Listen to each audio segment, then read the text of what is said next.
Hello, and thank you so much for joining me today. My name is Lindsay, and I'm one of the registered dietitians at New Vision Family Health Team. Today, we're going to be talking about how to feed a picky eater, and I'm so glad that you're joining me here today. Just as a brief outline, today we're going to have a bit of discussion and reflection. So time for you to take a look back on some of your eating habits, typical eating habits of children. We're going to go over Ellen Sater's division of responsibility, 10 tips to reduce picky eating, what is a balanced diet, key takeaway messages, and next steps.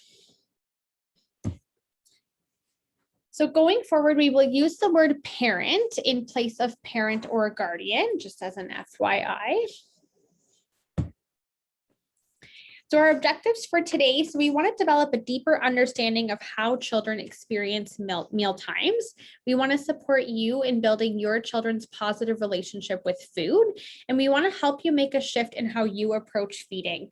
So responding to feeding issues with fear and control is understandable. However, many are unaware that strategies that come from fear and control are doomed to fail.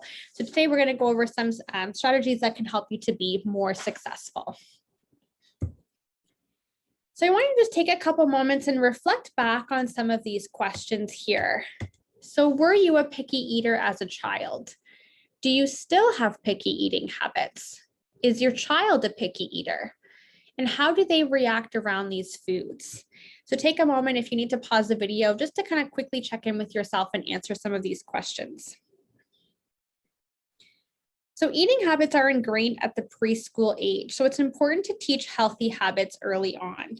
Taste preferences are influenced by culture, exposure, physiology, senses. Humans prefer sweet food, so this is an evolutionary perspective. Why? Because sweet foods help identify energy-rich foods, and bitterness may actually indicate toxins. But we all have different food temperaments, or foods that we like, foods that we don't like, foods we want to be including, foods we don't love as much. So typical eating habits of children. So they don't sit still for very long. They may play with their food or make a mess. They may refuse to try new foods or want the same food all the time. They may refuse to eat altogether. They may want to feed themselves versus have any assistance. They may eat a lot one day and not too much the next day. They may want something else other than what is being served. They may want food a certain way. So for example, not touching on the plate, cut in a certain way, prepared a certain way.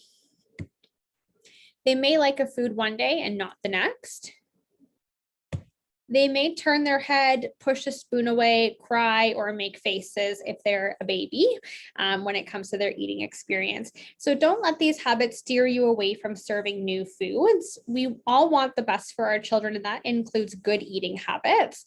Typical eating is unpredictable. It can exist on a continuum. So one child may walk at 10 months, another at 13 months, different paces. Eating is no different. We use the term typical rather than normal, as it can imply judgment.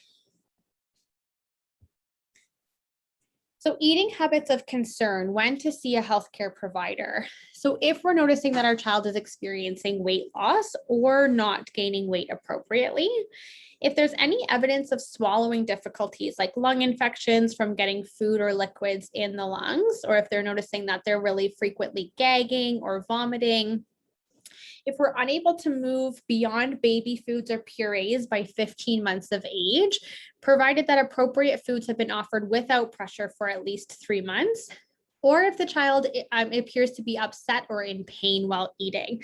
So it boils down to, if you feel you don't know what to do or need guidance, ask for help. Children can be upset due to reflux, constipation, pain, allergies, bowel, or stomach problems, and these can all influence their eating habits. So Ellen Sater is an internationally recognized authority on eating and feeding. She pioneered the concept of division of responsibility in feeding, which is considered the gold standard for feeding children. Ellen Sater is a registered dietitian, a family therapist, and an author with 40 years of clinical experience. And here's a couple of her books if you're interested in doing any further reading about her or about her methods. These are some great ones that we recommend.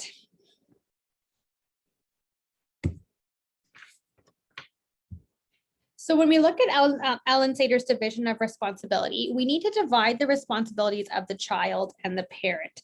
So Satter's approach states that parents are responsible for what food is served, when, and where. So parents plan and prepare meals, the what. Parents decide when meals and snacks are served, so when. And parents decide where the child will eat that meal or snack, so where. The child is responsible for how much and whether. So the child will use their hunger or satiety or fullness cues to determine how much they want to eat at that meal or snack. And the child will decide whether they will or will not eat. This allows children to regulate food intake based on internal appetite cues. So there's mounting research supporting the principle that when children are given a clear structure and trusted to make personal decisions about eating, they will begin to get in touch with their natural appetite and develop confidence they need to eat based on hunger and a desire to participate in meal times, instead of that avoidance or power struggle. It sounds simple, but it's not always easy, especially early on. So taste buds. So studies suggest that a quarter of the population in the US are super tasters. However, many super tasters enjoy a wide variety of food. Other research has shown that a quarter of the population in the US are non-tasters. So they actually have fewer taste buds and less ability to taste, which may dull flavors and make foods lack pleasure. So let's review 10 tips to overcome picky eating.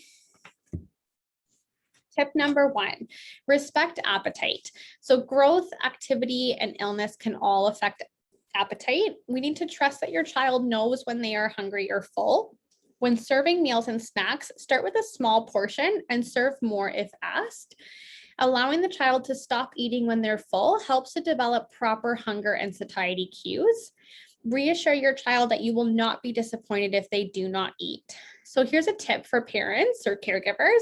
Choose phrases that help your child recognize when he or she is full. Like, is your stomach telling you that you're full? Is your stomach still making its hungry growling noise? Has your tummy had enough? Appetite can really differ from day to day. Some days your child may eat a lot of food, and some days your child may barely eat at all. This is completely normal or typical. It may not be the best time to try a new food when a child is not that hungry. Your child may feel they are disappointing you if they do not eat, which can lead to anxiety. They may see it as they're failing at something or want them to be better at. So again, making sure that they're not going to feel that they've disappointed you if they do not eat. Of that note, try not to praise when they consume foods. So praising today may make them feel like they'll disappoint you the next time they don't try a new food. You may still say phrases such as, "Oh, you tried broccoli. I'm happy you're happy." So tip number 2 is sticking to a routine. So aim to offer 3 meals plus 2 to 3 snacks daily. Offer meals and snacks at set times every day. Limit grazing between meals and snacks, as this can really reduce appetite. A regular schedule of meals and snacks will help young children to develop healthy eating habits. Frequent nutrient-dense meals and snacks are important to meet a young child's needs for energy and nutrients. So a tip for parents, plan meals and snacks at the beginning of the week to reduce stress around meal times, and have a list of healthy snacks and keep them available for your child. Structured eating opportunities is probably the single most important thing you can do to help your child tune into their appetite and eat well. In general, offer food every 2.5 to 3 hours for those less than 5 years of age, and every 3 to 4 hours for older children. We're not looking for you to be a drill sergeant. You may want to be consistent though, simple and calm with expectations, as children do better when they know what to expect. Suggest the upper limit of about 30 to 40 minutes per meals and 20 to 30 minutes per snacks. Prevents prolonged eating opportunities. Have something to look forward to, which can help with ending these timelines. So for example, in 5 minutes, we're going to play, draw, or listen to music. So here are some balanced snack ideas, and I won't go through all of them, but you can kind of take a peek through here. So apple slices with peanut butter, berries with a yogurt cup, cheese string and whole grain crackers, grapes and cheddar cheese slices, fruit kebabs made with pineapple, strawberries, melons, and oranges, maybe a homemade trail mix with some different variety of nuts, seeds, M&Ms, half a toasted tomato sandwich, a small homemade muffin with a glass of milk, a whole grain pita with some hummus dip, or a fruit smoothie made with a handful of spinach, frozen strawberries, or any berry of choice, milk, and yogurt. Here's just a little funny comment. Are you sure I liked this last time? So as I mentioned earlier, it's not uncommon for children or kids to like something one day and then not like it so much the next. This is a very typical eating pattern for kids.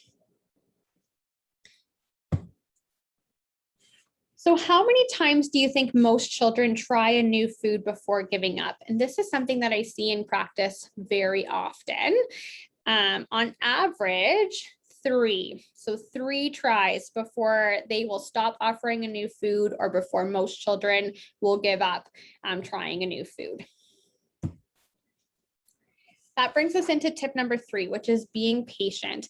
It can take a child 10 to 15 times of trying a food before they end up liking it. And for some children, it's even more, up closer to 20. A child may smell a food, lick it, bite it, play with it before actually trying and liking it. Doing your job of offering and waiting without comment can help them to be more successful in trying new foods. Ignore initial refusals. So just move on without comment. Stay calm, pleasant, and neutral. Remember that you set the mood at the table, or you set the mood for that eating experience. So a tip for caregivers, use phrases with yes and soon if your child is upset. For example, it sounds like you're upset we're not having chicken nuggets tonight. Yes, we'll have chicken nuggets again soon. Or choosing phrases that help point out the sensory qualities of food, like this kiwi fruit is sweet like strawberries, or these radishes are very crunchy. They encourage your child to try new foods in a curious way with no pressure. So as I mentioned, it can take that 10 to 15 times of trying a new food before developing a preference for them. And that actually comes from Ellen Sater's research as well. We don't want to cut foods out of our child's diet because they tried it once and didn't like it. It usually helps if you do not ask if a child likes a new food, because they will most likely say no. Don't make it an issue and instead move on if they initially refuse. The word yes can diffuse conflict. So as we talked about in those yes or soon statements, and using words with neutral or positive connotations for your child can be helpful.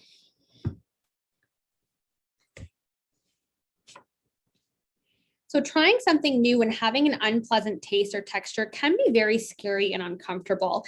Allow your kids to spit out the food into a napkin. They'll be much more likely to try the food knowing there's a way out. So again, just relieving that pressure around trying these new foods.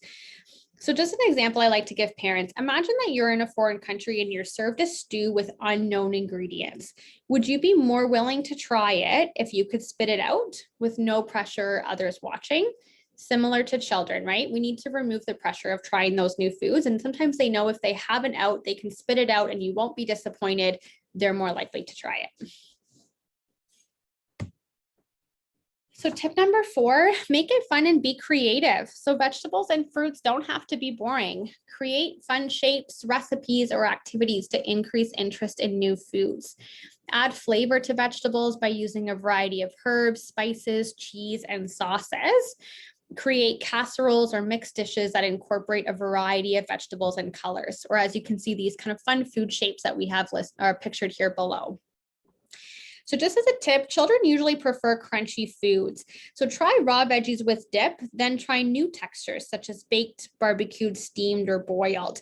Be mindful when making foods fun or creative and always check in with your intention. If your intention is to get your child to eat more, you're causing pressure and it will backfire.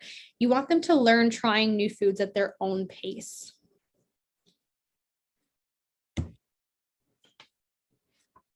So here's just many different products available to kind of pique kids' curiosity with food. So you can see kind of the food face here as part of their plate, using different food items to create different expressions or facial features on this plate. But there's lots of different products out there that can help kids to become more interested in the food that they're eating. Again, just another way of increasing that creativity. So here's another example of a food chart. So sometimes I would suggest to parents, again, kind of making this fun and creative for kids. So the different days of the week and then different colors of fruits or veggies or food in general that they can try. So keeping track of the colors you eat each day can sometimes help kids be a little bit more motivated. I usually recommend putting a sticker every time they've tried one of these different colors and on which day, and see how many stickers they can get on their food chart. Again, this is just an easy way to increase their motivation, increase their curiosity, and make it a bit of a fun game for them to be trying new foods and new colors, knowing that they maybe get a bit of a reward with their sticker at the end after they've tried it.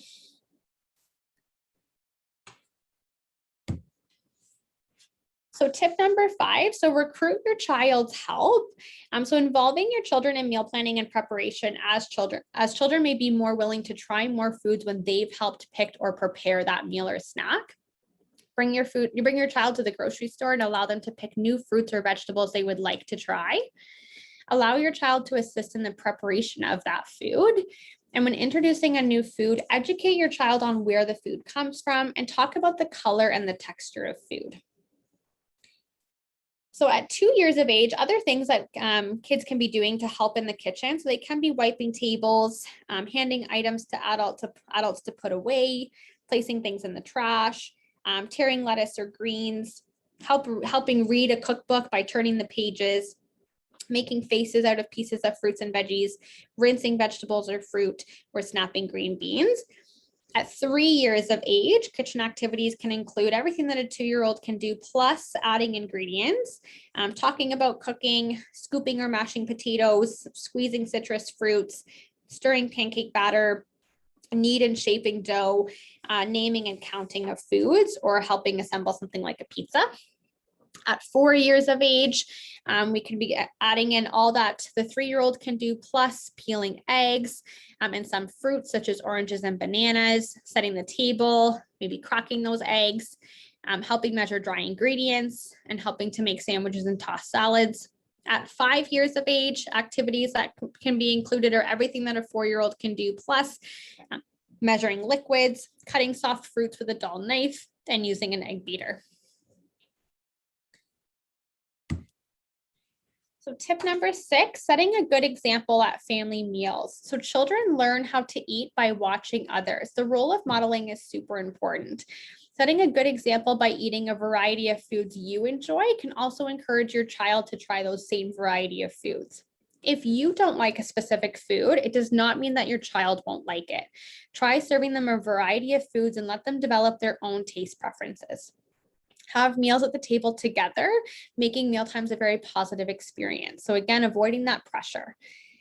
Serve foods family or buffet style and present all foods the same way. So putting food in the middle of the table so everyone can serve themselves.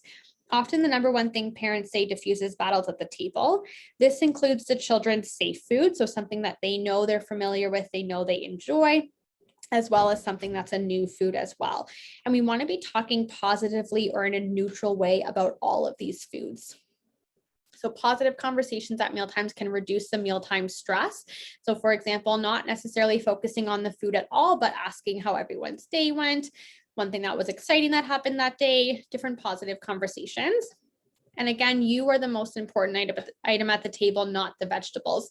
So going back to having, again, that positive mealtime experience, children learn by watching others eat, setting that good example.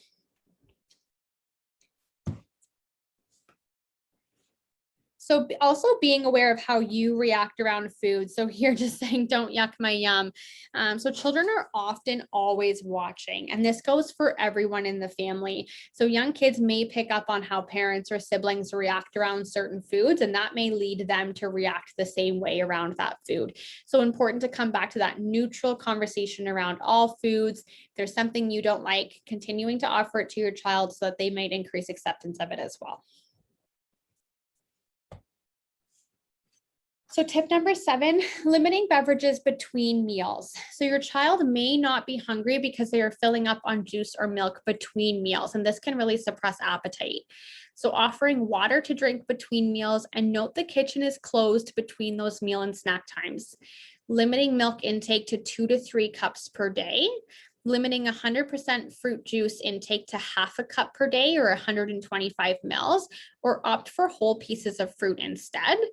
And we want to be limiting those sugar sweetened beverages such as pop or fruit cocktail. They are higher in sugar and void of other valuable nutrients. They don't provide a lot of nutrition, but they can still really curb appetite and fill our kids up. So tip number 8, reducing distractions at meal times. So hunger and satiety or fullness cues can be masked if we're eating while distracted. And this goes for kids and adults. I see this very commonly in practice as well. So we want to be turning off the TV and all other electronic distractions during meal times. Mealtime should just be focusing on the eating experience. Friendly discussion at mealtimes without distractions can help create a more positive, relaxed environment, which may initiate the consumption of new foods. Make sure kids also have a sturdy footrest, as dangling feet can be very distracting at mealtimes. So tip number 9, do not offer dessert as a reward. So children learn to value or desire dessert even more while learning to like other foods less when we do this. It can interfere with satiety and hunger cues, as the child may overeat just to get the treat. So again, that kind of mentality of we have to finish everything on our plate, they may assume that they have to finish their entire meal in order to get that treat. Are they really listening to their hunger and satiety cues as a result? It also teaches them to reward themselves with food, which can lead to unhealthy habits in the future. So as a tip, occasionally offering non-food items as reward to reinforce good behavior. So this may include things like stickers, pencils, or other school supplies, a book that they might really enjoy, toys that encourage creativity, such as coloring books or Legos, maybe a fun family trip together, or extra game time with the family or friends. Keep in mind that each child is different. Your child's reaction is the best evidence of whether a strategy is successful. Remember, treats are not bad, they're delicious. We want to serve dessert with the meal. This is often a strategy that is second most helpful, but has the most resistance. So we want to be serving that dessert at the same time as every other food at the table and limit it to 1 serving per person. This really helps to kind of neutralize all those foods, right? So we're no longer putting this treat, quote unquote treat, as a rewarding food. It's just normalized as part of all the other meal. So here's just another funny comment here. So hungry, and that depends on what it is. So again, that going back to that Ellen-Sater division of responsibility. So kids will decide how much they eat and whether or not they eat. And sometimes with picky eating, we can see that kids will refuse to eat certain foods because they may or may not be hungry depending on what it is. So tip number 10, and I see again, this is very commonly in practice as well. Do not be a short order cook. So do not prepare a separate meal for your picky eater. Most children prefer sweet foods over other foods. However, it doesn't mean they won't eat other foods or that they don't need them. Children catch on quickly that if they refuse what is being served, they will get foods they ask for. We want to avoid this. Children will not starve themselves. If they don't like what is being served, let them know they will have to wait until the next meal or snack to eat. If your child eats nothing at all for more than a few meals in a row and you're providing a variety of choices, then that's a good time to be contacting your healthcare provider. So as another tip, serve 2 vegetables and ask them which one they would like to have. So this allows them to choose, which may increase the chance that they will try it. But going back to that Ellen-Sater division of responsibility, the parent is still deciding which vegetables are being served. So those are 10 tips for picky eating, and we're now going to move on to what is a balanced diet. So this is Canada's newest food guide, and it's called a healthy plate model. So without establishing pleasant meals or routine and reducing anxiety, we can cook many meals and never have success with children trying them. The child's attitude or anxiety must first improve before they are willing to explore new foods. We must make them feel comfortable at meal times. We want children to go up feeling good about food in their bodies, move from a place of fear or preoccupation with food to a healthy, joyful experience. And again, this is Canada's newest food guide that was released in 2019, so a few years old at this point. But when we're looking at the structure of the meals, we want to be aiming for half of our plate to come from good sources of fruits and vegetables, A quarter of our plate to come from some protein foods. So whether that be things like meat or chicken, fish, eggs, tofu, beans, legumes, lentils, things like cheese or yogurt. And then we want about a quarter of our plate to be coming from some sort of carbohydrate source. So mostly our whole grain foods, such as whole grains or multigrain breads, rice, pasta, quinoa, barley, any of those kind of sweet potatoes, starchy or carbohydrate rich foods. So a well-balanced plate. So again, very similar to the Canada's newest food guide. So our grains and starches, again, about 1 to 2 servings to fill about a quarter of our plate. So some more examples here, maybe 1 slice of bread, a small roll or muffin, a 6-inch pita or tortilla, half a cup of cold cereal, half a cup of cooked pasta, 1/3 of a cup of cooked rice or a medium potato. On average, using sort of a handy portion guide about the size of your fist would be a good serving for that grain or starch. We also want about half of our plate to come from non-starchy vegetables. We're aiming for at least 2 servings. So a serving may be half a cup of fresh, frozen, or canned veggies, half a cup of cooked leafy vegetables, or 1 cup of raw leafy vegetables. So again, if we're using that handy portion, about the size of 2 handfuls will cover that 2 serving sizes. We also want a quarter of our plate to come from that meat and alternatives. So that would be about 1 serving. So again, about 2.5 ounces of cooked fish, poultry, or lean meat. Could also include 3/4 of a cup of beans, legumes, or lentils, 3/4 of a cup of tofu, 2 eggs, or about 2 tablespoons of peanut butter, or a 1/4 cup of nuts and seeds. Again, that handy portion guide, if we're looking at things like meat or fish, about the size of the palm of your hand, or if we're looking at things like nuts and seeds, a small handful. We can also be including a fruit serving. So 1 serving would be about 1 medium-sized fruit, half a cup of fresh frozen fruit, a 1/4 cup of dried fruit, or half a cup of 100% pure fruit juice. And again, we mentioned choosing that whole fruit versus the fruit juice more often will provide some more nutrition. And then we can also be including a milk and alternative serving with those meals. So 1 cup of milk or powdered milk, or 1 cup of fortified soy beverage or dairy alternative. 3/4 of a cup of yogurt, 1.5 ounces of low-fat cheese, or about the size of a golf ball for cheese, and then half a cup of cottage cheese would all be that milk and alternative serving. So meals that include a good source of healthy fat, protein, and carbohydrates help behavior by keeping blood sugar levels stable. So reducing those spikes in the crash can also help to boost attention and energy overall.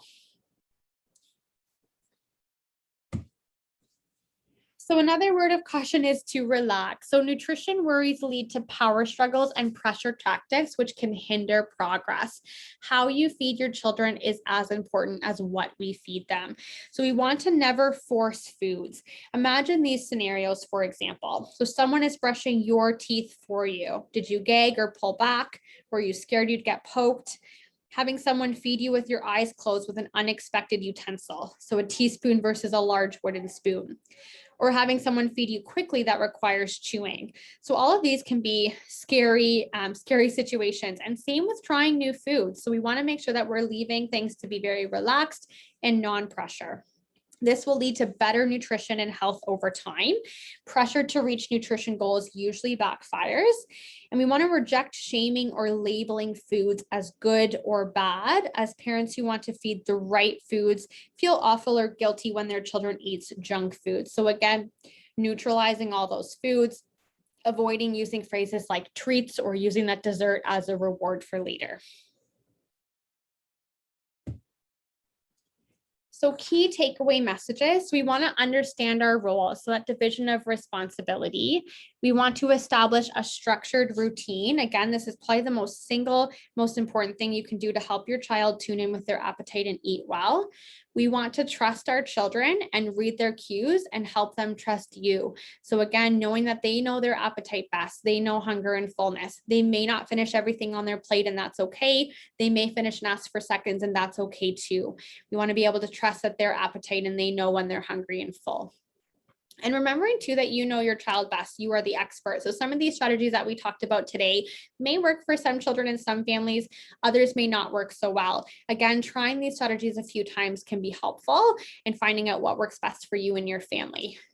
If we can, as much as possible, keeping relaxed and keeping calm can create a more positive experience around food. And also one that I often stress with parents and kids in office is change takes time, but it will be worth it. So it's not something that's going to be happening overnight. It may take a few days, weeks, months, but in the end, the change will be worth it.